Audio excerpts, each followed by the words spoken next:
Long distance friendships are not easy, but the right ones are so worth it. They are worth the wait. They are worth the distance. Baby, you don't know what you do to me. Between me and you, I feel like chemistry. What is up, you guys? Welcome to another video. My name is Marissa Linnell. If you are not new here, hi and welcome back. If you are new here, I do not know about you here, but I love that for us.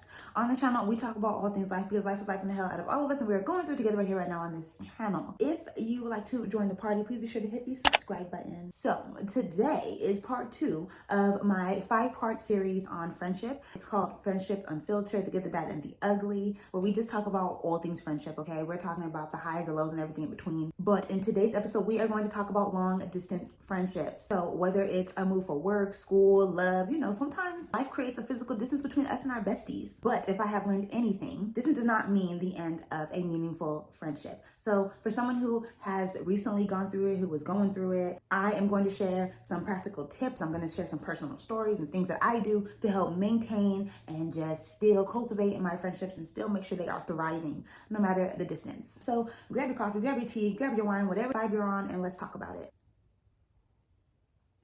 Okay, first off, let's be real, okay? Long distance friendships suck. They do. They really do. There's no more of those spontaneous meet up for a happy hour after work or regular coffee dates. What matters the most is acknowledging the shift, acknowledging the change, and committing to staying connected in new ways. So that's my first advice to you, is acknowledge the shift. Here's what I did.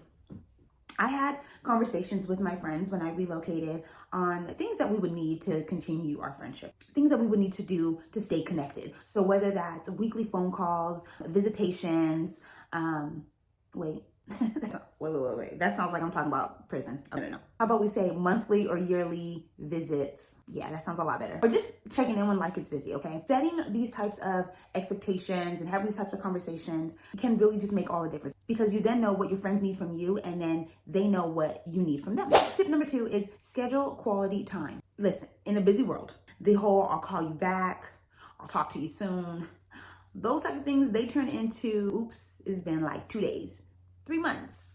I am guilty of doing this, okay? I will call you back literally can turn into 3 days, 4 days, 2 weeks, honestly. And that's not okay. I had to learn how to make my friendships more of a priority. So now I am very mindful. Instead of saying I'll call you back, I will talk to you later, because I don't know when that later is. I'm a mother. So definitely treat your long distance friendships with a priority. Make sure you mean what you say and say what you mean, really. Carving out some time out of your life to make sure you are having conversations with your friends. So for example, for me and my best friend, we set up regular FaceTime calls. It's something that we look forward to. It's not something that we have a set scheduled time that we do it, but we make sure to do a FaceTime call almost every day, right? And not gonna lie, there are some days in between where we kind of go without, maybe on the weekends if we're busy out running errands or something like that. But usually during the week when we're home, we make it a point to FaceTime at least once a day. Now, in recent months, ever since I have given birth, those FaceTime calls have gotten shorter and shorter. Before, we used to be able to FaceTime and be on the phone for hours. I work from home and she is in the office literally by herself. So we could be on the phone for hours talking, working away, minding our business. That's not my reality anymore. But I still do try to make it a point to still make sure I am showing face almost every day, because I know that's what she needs from me.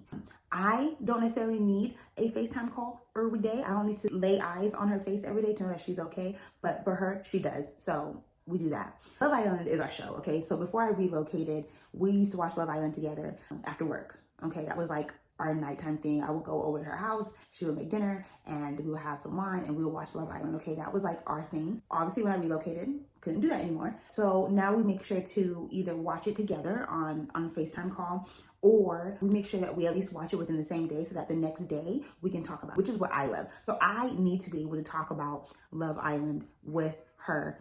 That's something I need. So though she needs a FaceTime call from me every day, I need you to stay focused and watch our shows every day, okay? And we watch all the Love Island, you guys, the Love Island USA, Love Island UK, Love Island Australia, we're watching them all. So I need you to stay on top of it so I have something to talk about the next day or even that same day. Those are things that we look forward to. And then I have close friends from my previous job, right? I'm still involved in the group chat at work, which I absolutely love. It's been 2 years and I'm still involved in all of the conversations. So I love they have not forgotten about me. But before I relocated, we would have coffee every morning. Like I would go to her office for coffee or she would come to my office for coffee. Like we needed like 30 minutes to an hour every morning before we started work. Like that was our thing. So when I first relocated, I made sure to continue that with her just via FaceTime. Thank God for like FaceTime and technology, because without it, I don't know if my friendships would have survived. Honestly, like I rely on FaceTime so much.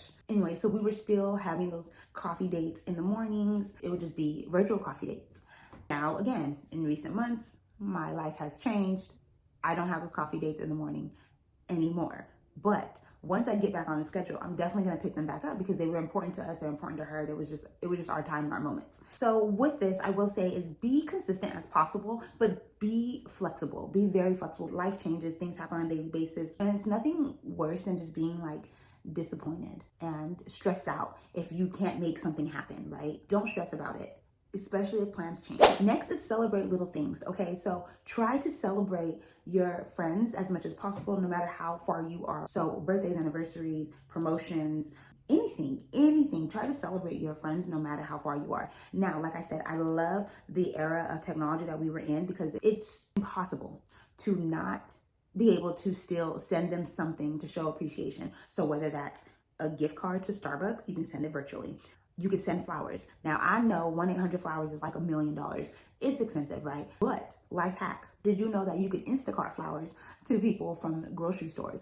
Costco has some of the most beautiful flowers, super fresh. You can Instacart your friends some $20, $30 flowers to their home for any occasion, birthdays, holidays, anniversaries, whatever the case is. Say your friend is for a promotion and got that said promotion. It takes nothing to send a $15 gift card to Starbucks. It takes nothing to send a text that says, I'm proud of you. Show it for your friends no matter how far you are. Celebrate all the things. Thoughtful gestures, no matter how big or small, really just show your friends that they are on your mind, even if you're not physically there. Next is share your lives. Just because we are apart does not mean we cannot be involved in each other's daily lives. So in my coworker group chat that I talked about, my ex-coworkers, I'm still in the group chat, right? So in that group chat, we literally send daily updates of random pictures of things that we're up to, like throughout that day. Not every day, but almost daily. Sometimes we send voice notes, sometimes we send links to things, songs that may be like that we're vibing to, or maybe songs that make us think of one another. We tell each other about deals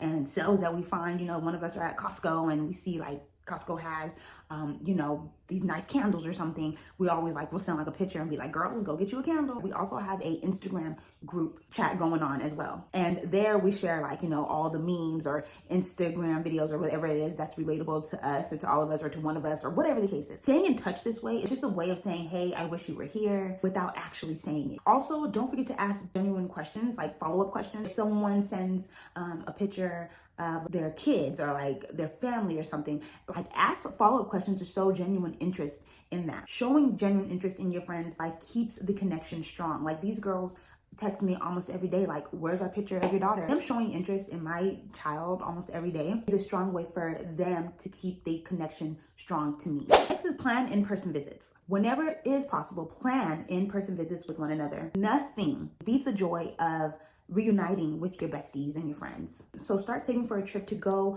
and be with them, or maybe you guys can even meet halfway. Even if it's once a year, the moments are worth every penny, I promise you. And if that's not something that you are able to do right now, that is okay. Set a future goal for it. Next is be patient and understanding. Life gets busy sometimes, you guys, and busy looks different for all of us. Sometimes we can go days, weeks, or even months without communicating with one another. And that's okay, because true friendships, no matter how long it's been since you've last communicated, will pick up right where you left off. I have a friend to where I don't talk to her every day. I don't even talk to her every month.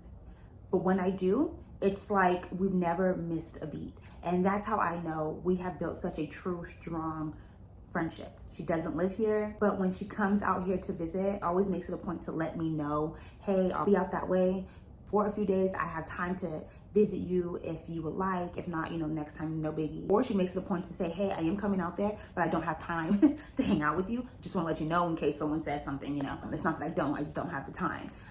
Things like that. So just be understanding and be patient with one another. Life is lifing. Now, if you are someone who maybe some time has passed and you feel a little disconnected from your friend, and you start sitting in your thoughts and you're starting to think about your friend and you're starting to be like, oh, I really miss my friend. Guess what? Send a text message and say, hey, I miss you.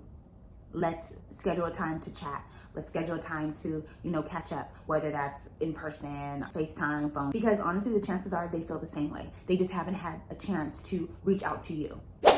Long distance friendships are not easy. I promise you, they really are not. They suck. They hurt because you feel like, you miss them, you feel lonely, you feel like you're missing out on things. Trust me, I've gone through all these emotions, but the right ones are so worth it. They are worth the wait. They are worth the distance. For me, it's understanding that just with a little bit of effort and a lot of love, you can keep your bond strong, no matter how far. That is all that I have for you guys today. I hope you guys enjoyed this video as much as I did making it. I hope you found these tips and just kind of personal experiences helpful. Please sound off below and let us know what are things that you do in your friendships to stay connected even though you are fighting the distance. Thank you so much for tuning into another video, and until next time, smooches. I won't let no one come and take your place, 'cause the love you give, it can't be replaced.